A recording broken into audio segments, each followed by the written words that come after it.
ગુજરાતી ન્યૂઝમાં આપનું સ્વાગત છે। ગારિયાધાર વોર્ડ નંબર 3 ની આંગણવાડીની હાલત અતિ ખરાબ જોવા મળી રહી છે। ત્યારે શું આવી રીતે બનશે ગુજરાત? એવા અનેક સવાલો ઉઠી રહ્યા છે।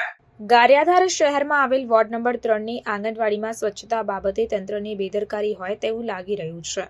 હાલ ચોમાસાની ઋતુ હોય અને વરસાદના કારણે આંગણવાડીમાં જે કીચડ જામે છે, જેના કારણે આંગણવાડીમાં આવતા નાના ભૂલકાઓને ગંદા પાણીમાંથી પસાર થવું પડે છે। સ્થાનિકોની અનેક રજૂઆતો કરવા છતાં પણ તંત્ર દ્વારા કોઈ પગલાં લેવામાં આવ્યા નથી તેવું સ્થાનિક લોકો જણાવી રહ્યા છે અને તસવીરમાં જોઈ પણ શકાય છે।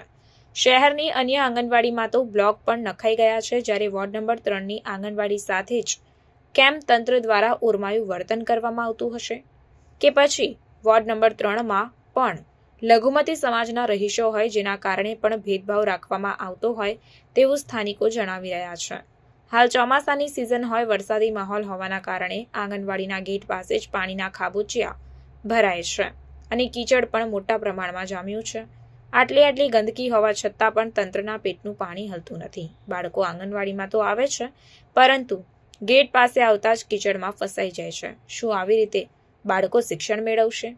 એક તરફ સરકાર દ્વારા બાળકોના ઉજ્જવળ ભવિષ્ય માટે લાખો કરોડો રૂપિયા વાપરવામાં આવી રહ્યા છે, ત્યારે ગારિયાધારમાં ઉલટી ગંગા જોવા મળી રહી છે।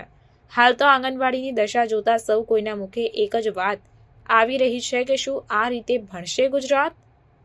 આંગણવાડીની દશા જોઈને કોઈને લાગતું નથી કે અહીંયા આંગણવાડી હોય। રસ્તામાં જ પાણીના ખાબોચિયા અને કીચડ જોતા આંગણવાડીની જગ્યાએ કોઈ ખેતર કે સીમ વિસ્તારના દર્શન થતા હોય તેવું લાગી રહ્યું છે।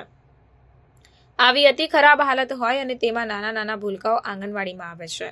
કમ્પાઉન્ડમાં બ્લોક નથી, કીચડ અને પાણીનો ભરાવો ભેગો થાય છે, તેમજ જેમ પહેલા હતું તેમ આગામી દિવસોમાં ઘાસ પણ ઉગી નીકળે છે, જેના કારણે ઝેરી જીવજંતુઓની પણ અવરજવર થતી હોય તેવામાં અકસ્માતે જો કોઈ અણબનાવ બને તો જવાબદાર કોણ તેવું લોકમુખે ચર્ચાઈ રહ્યું છે। હાલ આ બાબતે તંત્ર દ્વારા વહેલી તકે યોગ્ય પગલાં ભરવામાં આવે તેવી વોર્ડ નંબર 3ના રહીશો દ્વારા માંગ ઉઠવા પામી છે।